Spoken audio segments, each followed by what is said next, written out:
Good afternoon, all.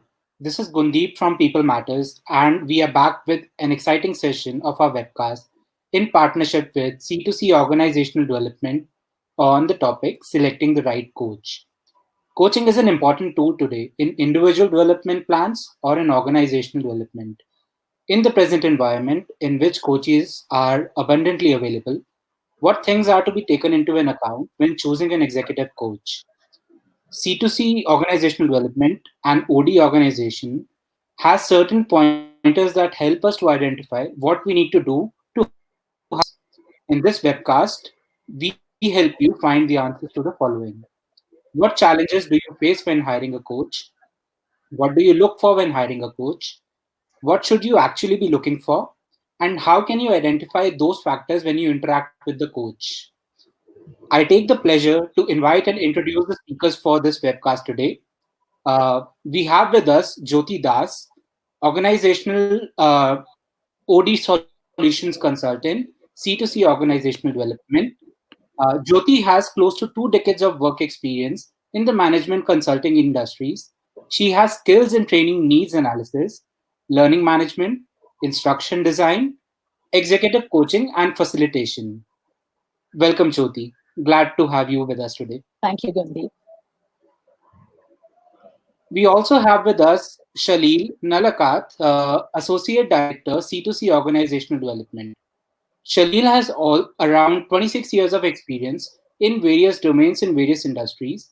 He prefers working with people and their challenges and sees himself as a catalyst to help people become better versions of themselves. He is also a credentialed coach. It is a pleasure to have you with us, Shalil. Thank you, Gundeep. So before we begin, I would also want you to I would also want you to take you through our partner for the today's webcast, C2C Organizational Development. C2C Organizational Development is a high performing team of OD consultants, facilitators, and content designers who believe that people are at the core of an organization's success. The team is global in presence, ethnicity, mindset, and is passionate about seeing people and organizations work better together. With in depth experience in multiple industries and work across all layers of an organization, they bring people development and business strategy together to deliver solutions with real business impact. Uh, Also, I would just like you to know that we have saved time for you to ask your questions at the end of the webcast. For those who are live, can simply submit post questions at any time during the session using the chat window on the right hand side of your screen. We will try to respond to as many questions as possible. So we have an exciting topic to discuss in this webcast today. So without any further delay, let me invite Jyoti and Shalil to take over. Thank you. Thank you very much, Gundeep. And that was, thank you very much for the nice words also. I think the very first thing that I want to start off this is we are in very interesting times and difficult times as well. And I wish each one of you who's attending this webinar to stay safe and carry on with whatever we can do and should do. Anyway, so that's where we are today. One might ask, how is it that we just decided to do this particular topic? And this is something that came out of an event, a small incident that happened about something like about a year, a little more than a year, Jyoti. I think it's about a year and a half. Around a year. Yeah, right. So we got a call from the L&D of a software organization being placed in Bangalore as we are. We are in the midst of software organizations. We got a call for a coaching intervention. We went through the entire process, went and met the L&D, got a hang of what the entire process is all about. When met the person who's being coached, who's supposed to be coached, and did all the due processes. And about 4 months down the line, about 3.5, 4 months down the line, we came to the midpoint of the coaching intervention, and that's where we have a check-in with the L&D, with the coachee and the coach to find out how everything's going. And that's when we got an input into the fact that things were going actually very well. the coachee, the person who was being coached, was extremely happy with the way things were happening right from the start. And very interestingly and very happily for us, if I may add to, was the fact that the L&D came back and said that they had had issues in trying to find a good coach, the right coach, I would say, the appropriate coach for this particular person. They had spent a fair amount of time reviewing a lot of people, and in fact, had hired even one coach, and it had not really worked out. So there was a lot of loss of time as well as a loss of investment before they actually came to us, and that's where we found out that we had actually been doing some things right. And therein lies the story in terms of trying to figure out, and we did a little bit of research into what exactly we were doing right. What we thought we were doing as a matter of course was something that we were actually doing right. And that's why we would like to share something here as far as the selection of a coach is concerned. Jyoti, can Great, we move thanks, on? Shini. Can we move on to the slide? Yeah. So, need the decision to go ahead with this topic came from. So we thought let's go ahead and share a little bit about what we do when we are trying to find map the coach to the coachee, and let's see if we what are some of the challenges that most people have, and see if we can kind of help people find the right coaches. And that's where this idea came from. And we also did a small survey. The previous slide, Reshma. So that's when we thought we'll kind of conduct a survey and also share this. Now what I'd like to do right away at the start is I would like to understand from all of you here in terms of how do you see the current trend for coaching. We have a small poll that has been set up for this, for you to see where you see the current trend for coaching, and you will see the code for that in your chat screen. So um, you know uh, People Matters will be sharing that with you all. You all can look at that link, go to the link that's shared with you all, and just quickly do the poll. You have about 75 seconds for that, and you all can do Yep. the poll, and then we can take it from there. Yeah. Yes.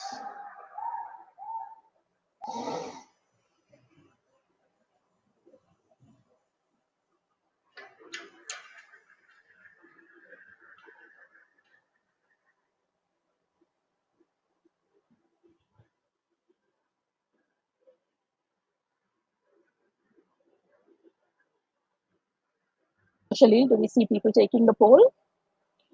Not yet. Not yet. Okay.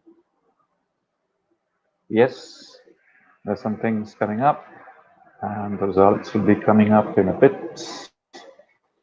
So once we're done So with the 75 seconds.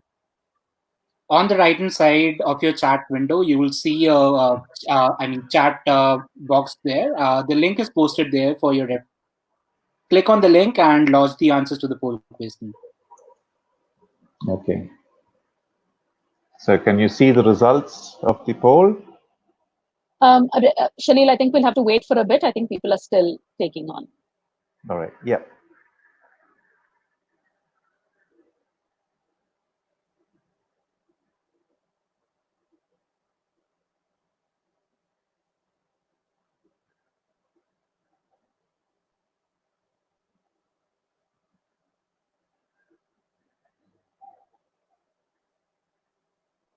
Yeah, I think we can go ahead if most people have. There are more votes coming in at this time. Okay. Another 5 seconds. Just quickly make your selection.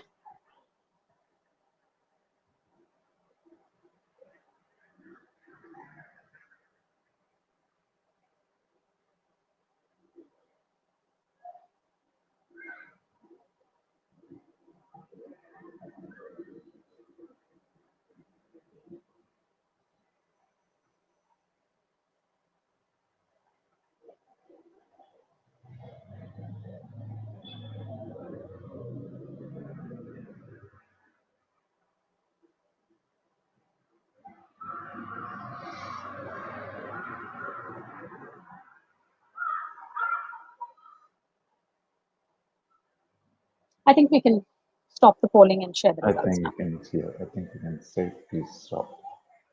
About 30 people. You can share the results. Yeah. Yeah. Can you? Okay.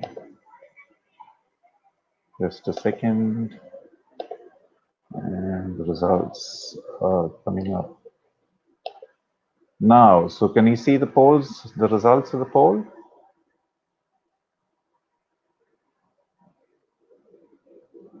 Are the poll results available? Yes, yes, we can see Right. that. Great. So yeah, Brilliant. so we say that overall, according to the results that you all have shared, um, the need for executive coaching is increasing, and there is a need for skilling managers to be Skilling coaches in the managers. organization. I think most of you have felt that there is a need for skilling managers to be coaches, followed by, I feel, the need for executive coaches. Coaching is increasing. Increasing, yeah. The need for I think most of you agree that the need for executive coaching is constant, is has got the least number of votes as well there. Now, this is fairly similar to what we came up with in our when we conducted the survey. And our survey was we had a large part of OD people from the OD space, HR, L&D, and some business leaders as well, to whom we had thrown open the survey. And most of them felt that the need for executive coaching is definitely increasing. 98% of them, 78% of them felt that the need for executive coaching is definitely increasing, followed by a 70% vote for the need for skilling managers to be coaches. So while they accepted that there was a need for executive coaching, then they also felt that there was a need to skill managers to be coaches. And so largely the trend, what we're trying to get at is that the trend is that there is a need for coaching, and there is a need to have the skilled coaches to ensure that coaching happens seamlessly, the objective of coaching is met, and that's largely what the business need is, that there is a need for coaching. And so what are we going to do, how are we going to manage this need? um, Gundeep, Reshma, if you all can go on to the next slide, please. Thank you. Right. So, given that this is the state and there is a need for coaching, we are moving ahead. The next question that I have, and here I'd like you all to probably put it in your chat windows, since I'm sure most of you are looking for coaches when you're either for yourself or for employees. What level of employees are you looking for a coach for? At what level are the people for whom you are looking for a coach? And if you all can put that response in the chat window so that we can get a sense of at what level are you looking for coaches?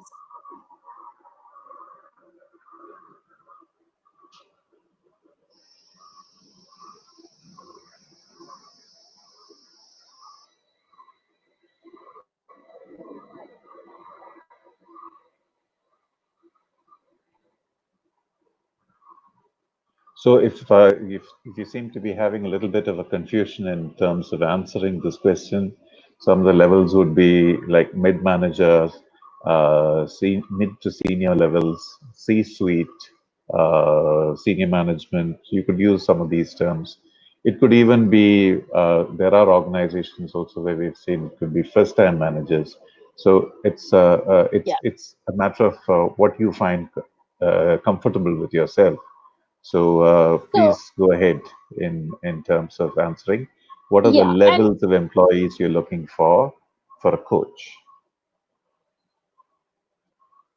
so what we normally, I mean, the variations that we see are, a lot of, we do have some people looking for C-suite level, executives. We have, you know, senior managers, a lot of people looking for senior managers and above.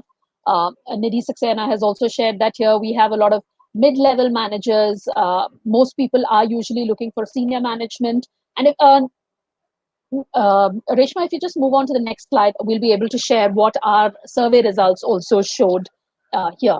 So here you will see that our survey results also showed that a large part of people were looking for the C-suite, were looking for senior managers. So that's where they were looking for coaches. About 46.9% of people were looking for at a senior executive level.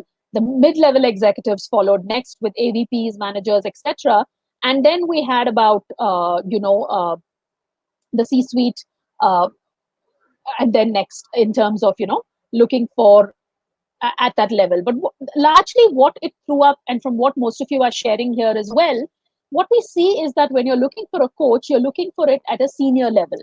And what does that mean for people who are actually looking for the coaches, or who are in the role where you have to kind of ensure that these executives, senior management get the right kind of coach?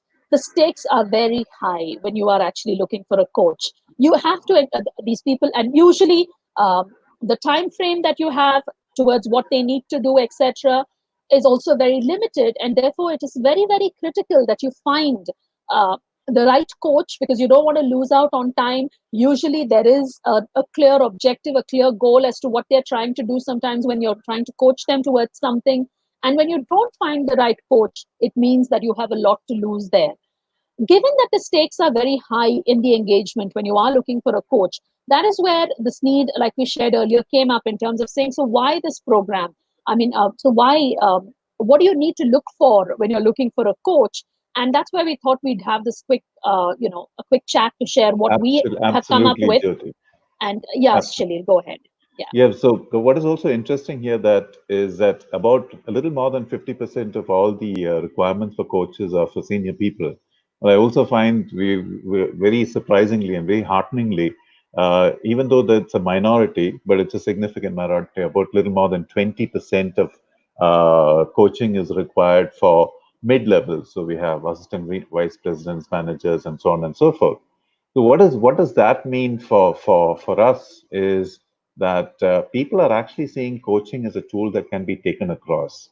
At this particular point of time, it might seem that coaching is only for senior people, but then coaching is also going down to the mid levels as well, which is very interesting, which is very important for all of us because at some point of time or the other in the future, L&D and HR are going to have to look for coaches if they are not doing so now. So that number of 20.4% of not being involved in the coaching selection process is definitely going to diminish, is what I feel. So thank you very much, Jyoti. Can we move on to the next slide, please? Which brings us to what exactly we are planning, what we would like you to take away from this program, from this particular webcast. And the key takeaways are what exactly is someone as someone who's involved in the coaching selection process. What are you supposed to be looking for when you're selecting a coach? And very importantly, what are some of the factors? Identifying a few factors, probably being able to sort of what these factors mean. And very, very importantly, a big question mark that comes up is how do you know that this person has got this particular quality? And here we'd be giving you a little bit in terms of some broad tips in terms of what you need to be looking for and what you need to sort of be aware of at that particular point of time. So, can we move on to the next slide, please? Thank you. So having said that, we also did a poll in terms of what was the in the same survey, which incidentally we sent out to about 5,000 people. We sort of tried to figure out what are the reasons why people actually search for a coach, and hands down, it was in terms of getting people to be prepared for the next level. So. There is a small difference in the preparation for the next level that would be for specific individuals, and grooming high potentials would be in terms of groups of people. But essentially, the thing is, coaching is being used as a tool for preparation. Coaching is being used as a tool for getting probably mindsets changed a little bit to make sure that, and that very classic saying by Goldsmith said, "What got you here is not going to get you there," is very true in this particular situation in terms of getting people to be readied for the pipeline. They are in the pipeline, they're getting ready, and to be able to hit the board running as they move along. So these are some of the reasons that we've had. We have had a fair number of behavioral issues, and that's also something that's also fairly high. Maybe one out of two places is what the survey says. Our numbers are slightly lower. But yeah, interestingly, certain things come up in terms of behavioral issues. So I heard the story about one particular case where a person had systems for everything and anything. It could be while they are good at home, it was also creating while they're good in the office. Sorry, they were also creating a lot of friction at home and as well as at the workplace. So this person needed to actually sort of loosen up a little bit and understand that a certain amount of flexibility was desirable and was required also at that point of time. There are lots of stories like this. There are lots of case studies that we can look at. But yeah, behavioral issues also do come up. Other reasons why people engage coaches is because sometimes the role demands it. It could be a situation where you had a C-suite level executive who needed support in terms of being able to look at it, or maybe moving into a completely different role, sidestepping. And some of these, in my experience, some of these have also come in from individuals who've actually asked for coaching requirements. So yes, sometimes the manager of the person who's being coached has asked for it, but these, even though significant, there are a lot less, much less, about three times as much less than what is required for the grooming of high potential. So getting people ready for the next level. Uh, Mia, can we move on? And at this particular point of time, we're going to be looking at the expectations of a coach. Jyoti, over to you. Yeah. So largely, what do you expect from a coach? And that's what we wanted to kind of understand in a clear manner. And we thought the general expectation from a coach is that they would help assess the current situation, get a clear idea of what's happening currently, what are the gaps or areas that are there for, yeah, and help identify the gaps and areas, and then develop a plan, and then also know how to support in the and follow through later, right? So this is largely what you would like a coach to do, or the expectations from a coach. Now, you know the first aspect and the last aspect is also where a lot rides in terms of actually assessing the current situation and evaluating it correctly, because many times, while your assessment of a situation may be something and you may feel a person needs coaching for something, a good coach would be one who would be able to actually see it clearly and maybe even point out at times to say, hey, look, you're way off mark, this is not what needs to be done here. Or and also somebody who would also be able to kind of support and handhold later on. And we'll come later during our somewhere towards the end of our presentation, we'll also share with you what some of the key challenges that most people face when they actually look at a coach. And usually it's also about the follow through, or not really understanding and supporting the coachee, or even in the initial parts of it not really being able to assess the situation correctly, etc. But largely, these are our expectations. And if these expectations are met, I think we've identified a good coach. But are these expectations met? And are they met at all four stages that we're talking about? That's what we need to think about. Reshma, can we move on to the next slide, please? Thank you. So, with a successful coach, you would define a successful coach as somebody who is able to manage the relationship well, and relationship with the coachee here, as well as with the coachee's manager or HR. So, being able to successfully manage the relationship, but more importantly, the relationship with the coachee. Also, somebody who uses a clear process, who's clear about the kind of process and follows the process well, and is also able to kind of improve the performance and achieve goals at the end of it. So that's what we're largely looking at when we think of a successful coach. If this is met, we're happy, our objective is met. Moving on to the next slide, Reshma. So in terms of when we're trying to match a coach and coachee, largely we would look at the personalities. Now, are we taking that into consideration? The personality of the coachee and the personality of the coach. It's not a one size fits all, right? I may have coached somebody else really well, but does it mean that this coach will be the right fit for this coachee? So do you have enough understanding of the personality of the coachee? Do you know what the coachee is like? How well do you understand the coachee, and are you able to map that to the coach as well, to see if the coach is able to kind of um, flex to suit that, and to kind of um, enable a good experience for the coachee. So that's something for us to keep in mind as well. Also, in terms of learning preferences, are we taking into consideration the learning preferences of the coachee? And is the coach also able to take that in? And are we able to kind of, figure that out from our discussions with the coach when we are trying to map the coach to the coachee? Is something to keep in mind. From a perspective of distance and technology comfort, some people today, right now we are forced and we have no choice but to use, a virtual medium for all our communication. But under the right circumstances, it's also important for us to think about whether the coachee is comfortable in a virtual medium. Maybe some coaches would prefer virtual coaching, but is the coachee comfortable with that? Or if that is the coachee's comfort, is the coach comfortable with that? So there are a variety of things that you'd want to take into consideration as well, rather than just thrusting a coach upon a coachee in that sense. What are the relationship objectives? What is the kind of experience of the coach, in consideration with the coachee? Does the coachee have certain expectations about what kind of experience the coach should bring to the table? Is that important in that case? These are all certain things for us who are identifying the coaches to kind of keep in mind as we look for the coach, for the right kind of coach in any kind of a situation.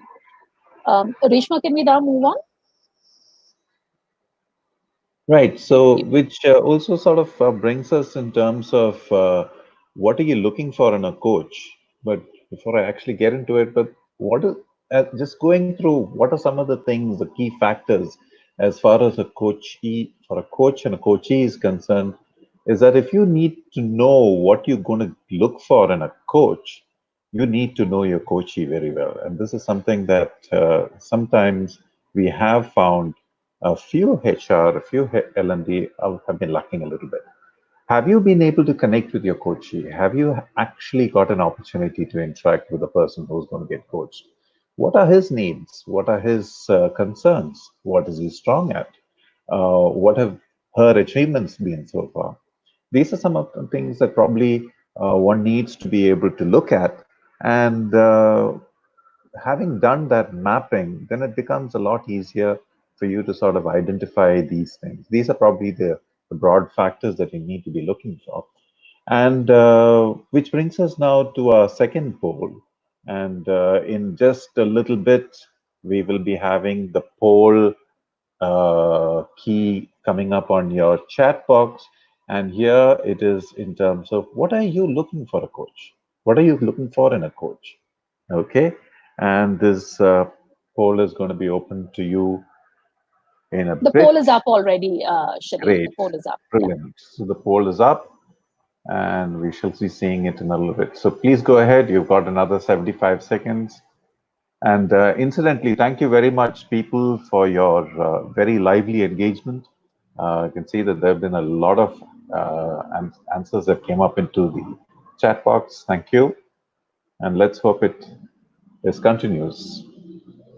So the poll is up now. What do you look for in a coach?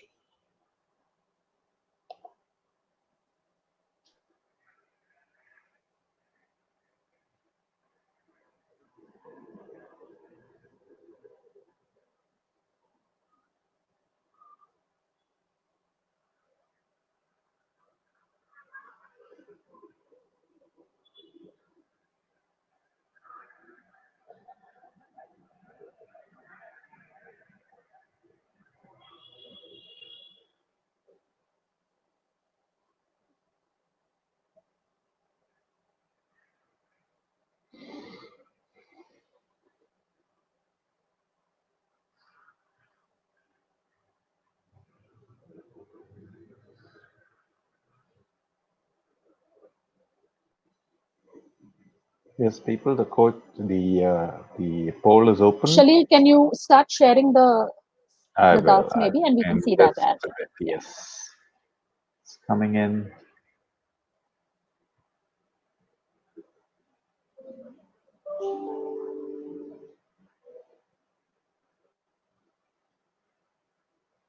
Okay, and we have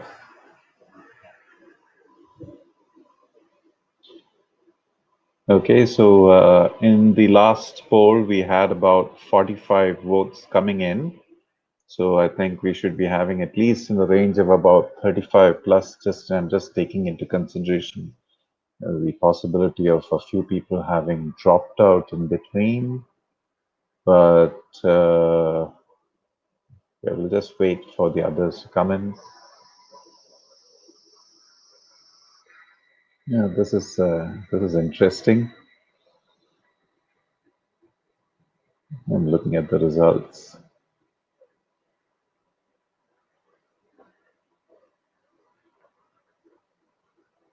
Jyoti, are you getting to see the results on your screen? Yes, I am. Yeah, a little bit of a chuckle, and with good reason. We'll tell you soon why we are chuckling on the results that are there. So we've got about 29, 30 votes have come in, yes, and we'll just wait for a little bit more, given the fact that internet speeds and registering will probably take a few seconds here and there.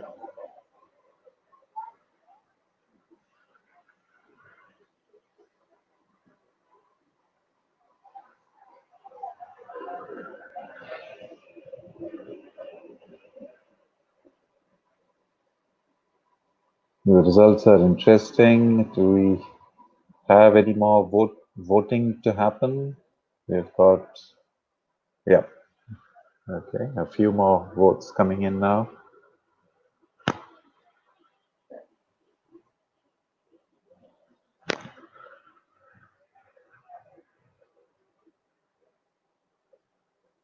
Okay, so the results. So I think we are good with these numbers, and empathy and the ability to build a relationship quickly is what seems to sit very well with you people in the audience here today.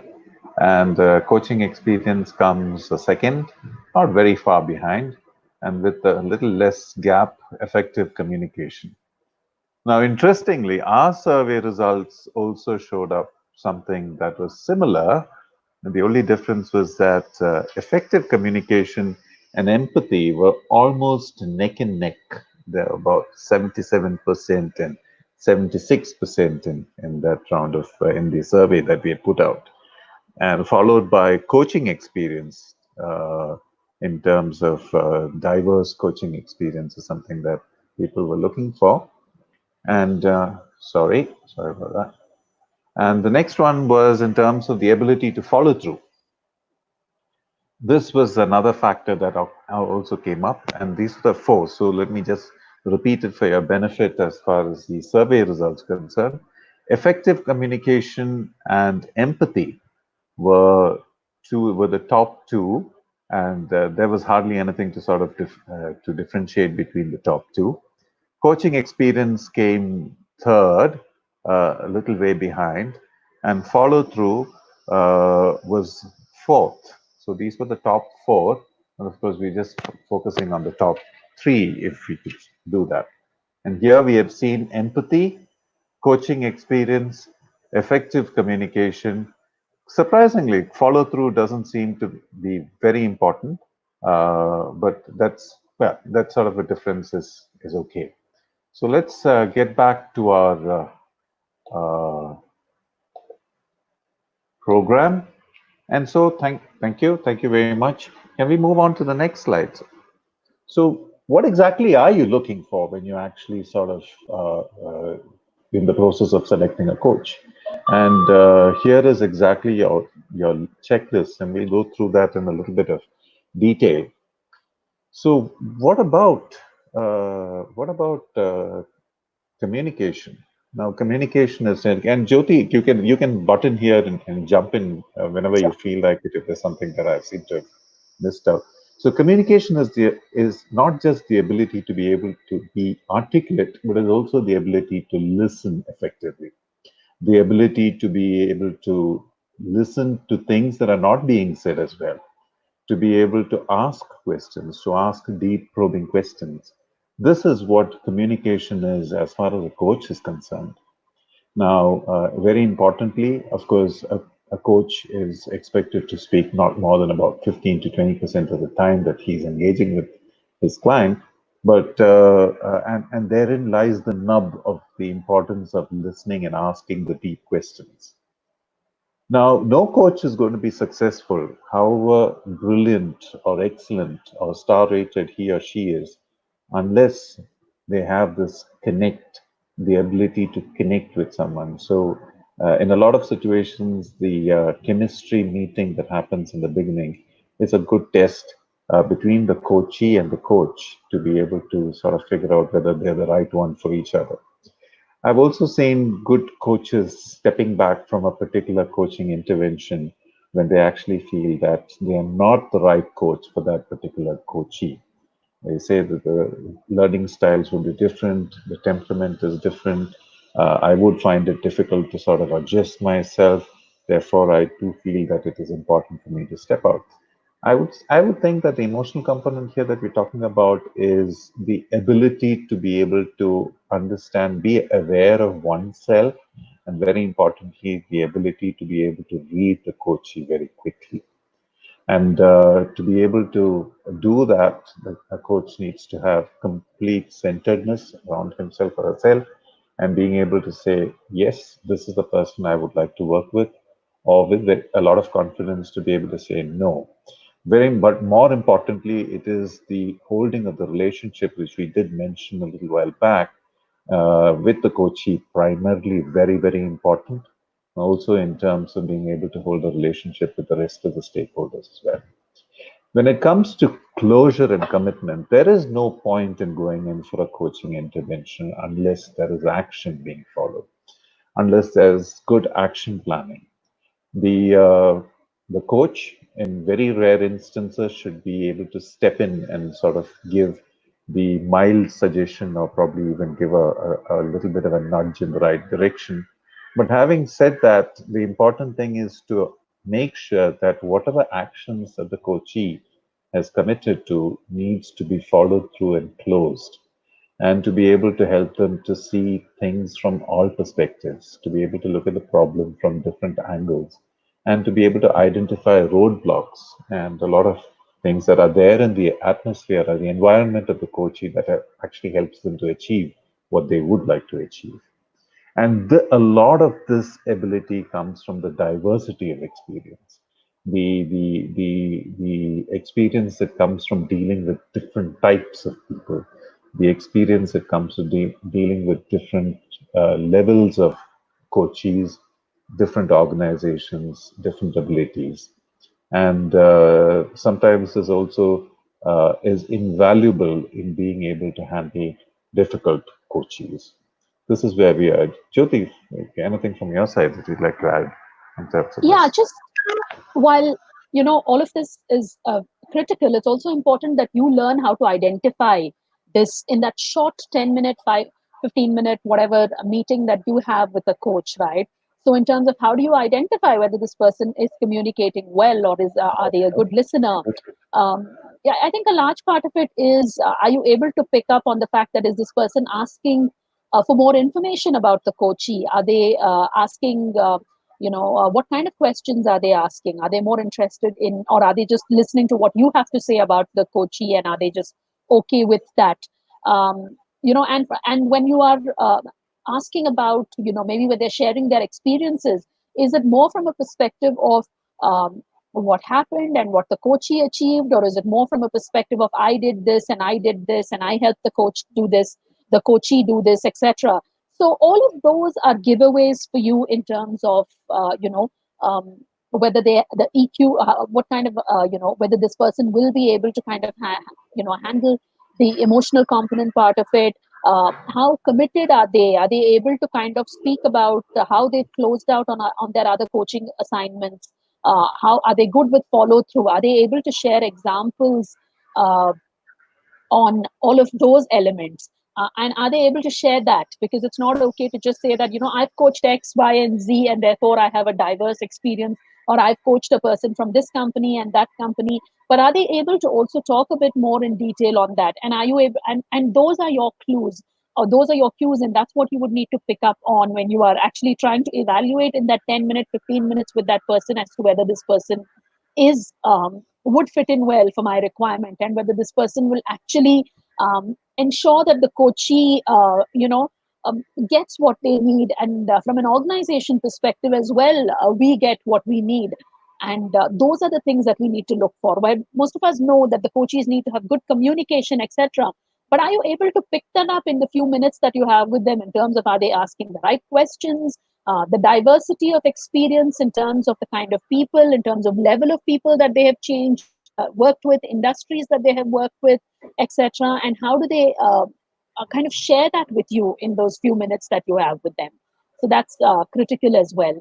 Now, while you do this in the few minutes that you have with them, how else, even to get to that, right? I mean, for us, when we're looking at a coach for one person, you might be open to lining up about 3 interviews. Maybe the coach is okay with meeting about 2 people or 3 people to see if, for that, if this person, if the chemistry is right in that sense. But even before you get to that stage, you're screening quite a few coach profiles in order to make a decision as to who you would want to shortlist. And how do you kind of, reach there or get to that? Reshma, can we just move to the next slide?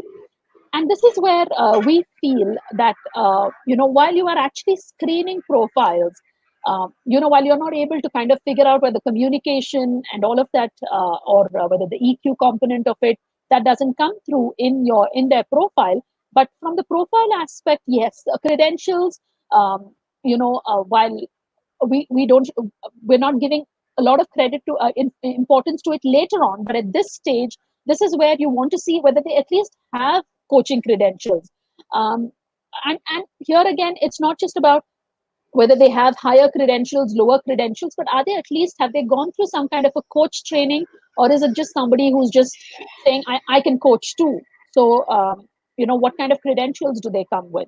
And again, the experience here is something as well that you can pick up even from the profile, something that Shalil spoke about earlier when he said the diversity of experience. Again, the profile should give you that in terms of what's the kind of experience, what kind of people have they worked with, what kind of, issues or situations as well, sometimes, if some of that has been mentioned. Another good thing when you're screening profiles would be references. Can some, if they have some good references, which would come in useful as well for you to kind of decide. But once you're past this stage and you actually have identified on the basis of this, that is when you would look at what we spoke about earlier in your conversations to kind of see how well can I then get the right fit. So this is what we do when we are looking at selecting coaches, which is why for us that initial conversation with the client is important as well. And for you, it's your conversation with the manager of the coachee, if you are the person who's looking for a coach for somebody, because to try and understand what is the situation and try and understand a little bit more about the coachee. So that's what we do. Spend a bit more time, try and get to know a lot more about the situation, a lot more about why the need for coaching, and then try and map the coach, rather than just go with, hey, this person's a great coach, so he'll be the right fit. It's not a one size fits all. It's not a Absolutely. one size fits all. And that's what we need to kind of, get out of. And because if we don't, then that's when we have our challenges. And we thought at this juncture that we'd also share some of the challenges that most of our, that came up repeatedly in our survey as well. Reshma, you can go to the next slide as I pull up the challenges Incidentally, and we just are share. getting a few questions, and we'd be happy to take those questions after we're done with, and there's really not much more. So Sure. yes, I just would ask all of you to just hold your questions for a bit, and we will pick up as many as we can as we move along. Jyoti, over to you. Yeah. So I think one of the key things that did come out from a lot of people when we were checking with them as to what are the challenges that you face in that sense, and a lot of people spoke about overconfident coaches or coaches lacking empathy, and this comes through later on during the coaching process. So when I hire the coach, I don't, I really don't see this because the person comes across as the right fit. They seem all perfect. I really don't think they lack empathy. But in the midst of the coaching intervention itself, I feel this is not. They lack empathy. They're not good listeners, or they give more input and take very little inputs. They're more directive in their approach, And this might also happen sometimes when you try and map a person from the same you look at experience. So when you're looking at experience, you're trying to see if a person from the same industry or the same domain would fit better for this for this profile. And when you do that, what happens is sometimes the coach ends up being more directive and drawing on their past experience and giving that using that experience to kind of share what the coachee should be doing, which is not really very which is not really coaching then, right? It's more like they want to be a mentor there rather than a coach. So that is again something that seems to be a big challenge with a lot of our people who took up the survey as well. A lot of people also felt that some of the coaches lacked the maturity to handle emotions, and therefore the coaches did not could not accept these people as a coach, or were more intent on proving their point, and hence it again led to friction between the coachee and the coach. Or even and another key thing that kept coming up is about the lack of follow through. There is a complete lack of follow through, and which is why when you are having your initial conversations, try and find out from them what kind of processes they use. How do they follow through with their how have they followed through with their coaches in their previous engagements? What do they do differently? What is success meant for them from a perspective of follow through? So these are some of the key things that you could ask and get more info about while you are trying to map your coach with the coachee. And at this point, yes, I think we can also take a few questions and see what questions you all have, because some of it may be also similar to what came up for us in the survey. So, Shalil, you want to go ahead? Yeah, I can. Yep. So Grishma asked a couple of questions. So the first question Grishma asked is, how is coaching different from mentoring? So essentially, coaching is a system, or let's say a process by which you're trying to achieve coachee's potential through a system of asking questions and through deep listening. Mentoring would be a situation where the person who's mentoring, the mentor, actually brings expertise to the table, actually brings years of experience to the table. Mentoring could be instructive, it could be prescriptive, it could be directional, it could be instructional. Coaching is none of these. Coaching is a lot of ask, and to put it very shortly, mentoring would be a lot of tell.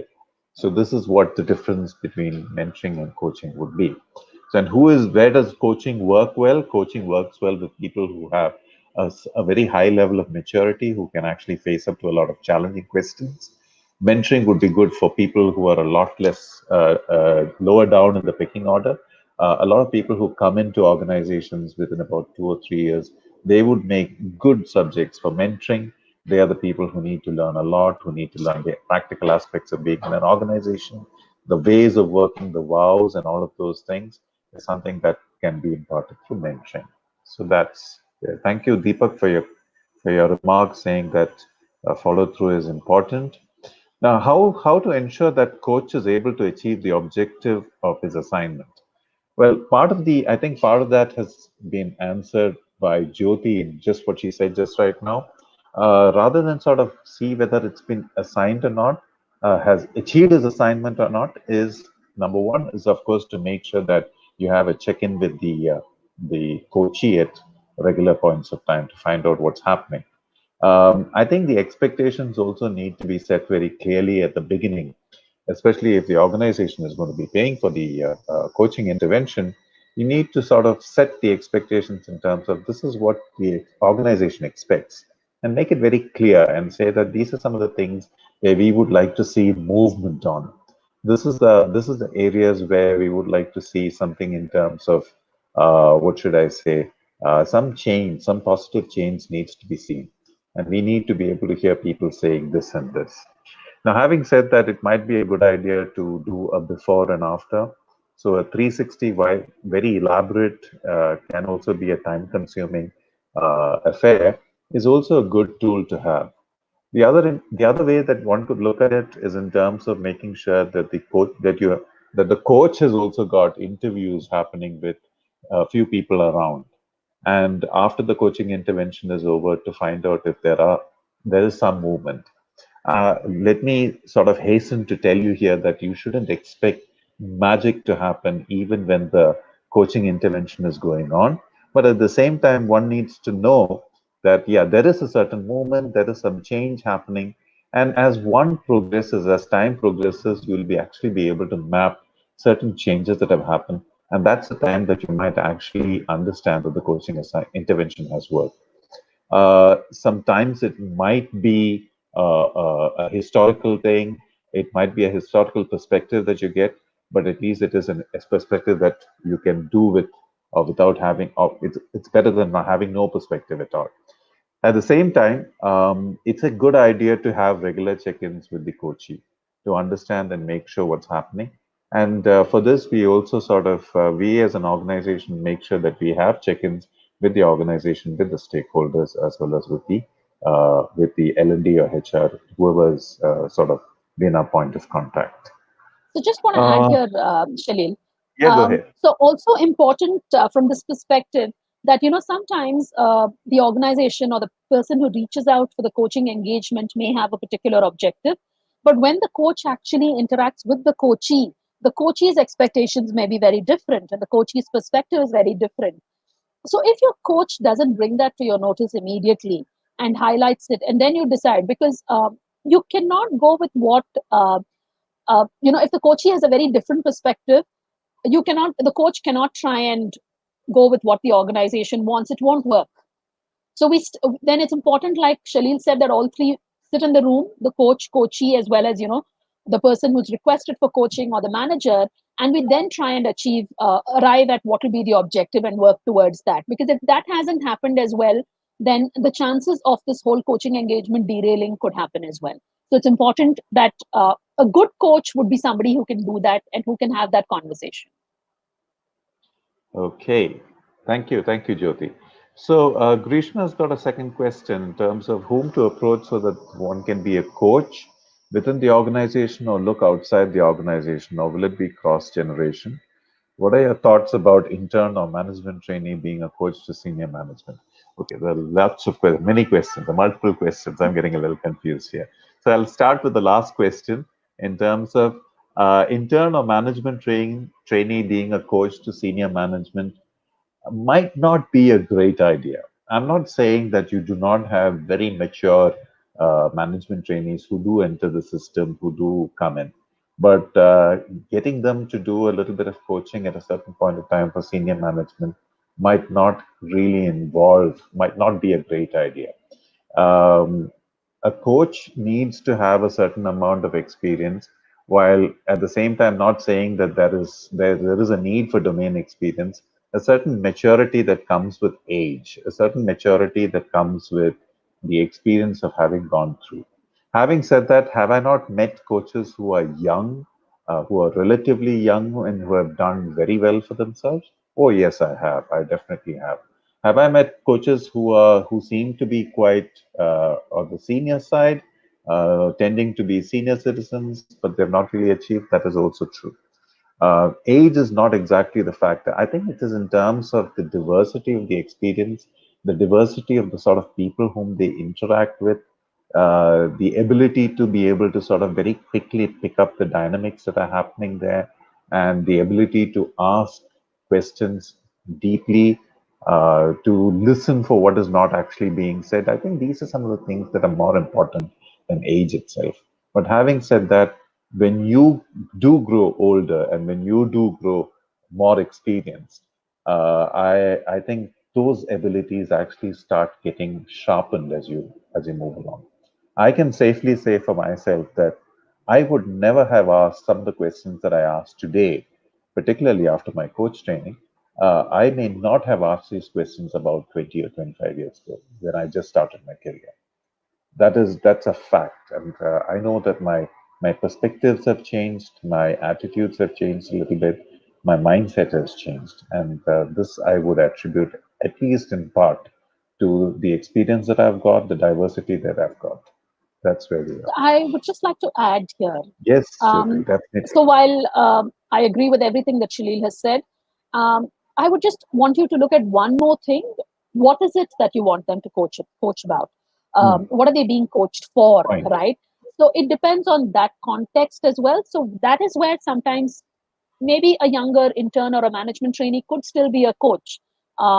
if it is about, provided, yes, that they have the maturity to handle it. If it is a topic or a situation where I feel that their experience might be more useful in that context, then maybe yes, definitely. Let's say I have a mid-level leader or a senior level leader who I want to manage their social media presence, and they're not doing that well. I might then assign a more junior person to coach them. If they are a great influencer on social media in that sense, and therefore and they also have the maturity to be able to coach this person and have an understanding of what coaching is, then I might pair them, and it might work well as well. So it's also important to understand the context rather than just dismiss it sometimes. So it's also, you would also want to take that into consideration depending on the situation at times. Right. So Deepak asks if there's a concept of success fee in the coaching practice. Well, there is a fee, and then there is a fee, and I think it would be good to sort of set this expectation. And well, there are coaches who also sort of work with with the organization in terms of saying that I will not accept a fee unless you see so much of change happening. And there, one would be looking in terms of having very objective, quantitative, what should I say, yardsticks or measurements to be able to just figure that out. So once this is done, then there might be a small retainer that actually comes in, and then the bigger part of the fee would be dependent on what movement has been observed and how it can be measured. Definitely, these need to be identified and recognized right at the start, and these need to be set down before the coaching contract actually gets into place, or rather than the coaching contract is being put in place. So there is a concept there. Yes, there definitely is. It's all in terms of being able to sort of define it very clearly. So, Chaya, your comment at times a coach imposes his or her point of view, and at times they don't listen. I'm assuming that the they don't listen comes from the coachee. Now, if a coach imposes his or her own point of view, I'm very sorry to say that's not coaching. A coach does not have a point of view. A coach is not prescriptive, is not directional. The coach merely acts as a catalyst, merely acts as a platform, merely acts as a, what should I say, a facilitator to make sure that the potential of the coachee is realized. This is being done by asking questions. This is being done by making sure that certain direction is being pointed back to the coachee to look at themselves, quite likely in terms of holding up a mirror to them and asking them, what do you see here? What can you change? That is what a coach actually does. A coach does not have a point of view. And if a coach does have a point of view, that is no longer coaching. And this definitely goes against the standards that have been laid down as far as coaching is concerned as well. An operational question here. How often should the HR head get in touch with the coach regarding his or her coachee while the process is going on? Good question. It's a process question. Definitely, you do need to have a meeting at the beginning to be able to understand all of that. And if there is if these days we look in terms of, we've seen uh, the regular coaching interventions would be anything from about 3 to 7 sessions. So it might be a good idea to have a check-in, definitely have a check-in at least once in the middle of the coaching process. If you'd like to have more of this, to be able to have short conversations, one formal check-in and short conversations in between might be a good idea to have it. Just to make sure that, yes, you as an HR or an L&D person as a point of contact with the coach, you are sort of aware of what is happening, not so much in terms of keeping an eye on and making sure that everything is going in process, but just to be having an interested point of view, not so much in terms of wanting to intervene, but being curious in terms of finding out how the entire process is going for the coach as well as for the coachee. Chaya asks, how is coaching different than using NLP techniques? So NLP is a tool. Neuro-linguistic programming tools are used in coaching very subtly at points of time. There are people who actually go in and use very strong NLP techniques like the whitewash technique. Some hypnosis can actually happen, auto suggestions. A lot of things actually do work. But one thing that I can definitely say as far as NLP techniques is the use of positive language. And this is also something that comes up in appreciative inquiry. And for those of you who are aware of it, is that your words create your worlds. I'll repeat that for you. Your words create your worlds. And in using positive language, in using positivity, bringing out, exuding positivity, is very important for the coachee to be able to pick up on that and move forward. So NLP techniques are tools that can be used in coaching. They are not a coaching part itself. So that's something that Yogesh I'm Atale. sorry to interject, Khalil. I mean, it was such an I, engaging session, and we run out of time. So we okay. have had a lot of questions, and what we'll do is we'll share the questions with you so that you and Jyoti can take them, answer them offline. Once again, thank you for the great insights and covering all the aspects of how to one selects a coach, from the need to the expectations to the checklist. Um, I would also like to thank today's webcast partner once again, C2C Organizational Development, also our speakers for the invaluable information that they've shared with us today. I'll request the audience to fill up the feedback form, which will be on the chat section, and that would be really helpful. And we're doing it because your input matters. So that concludes today's webcast. Thank you, and have a great day. Thank you, Thank you Gurdeep, so and much, thank you everyone. all very much for joining in. Stay safe once again. Thank you.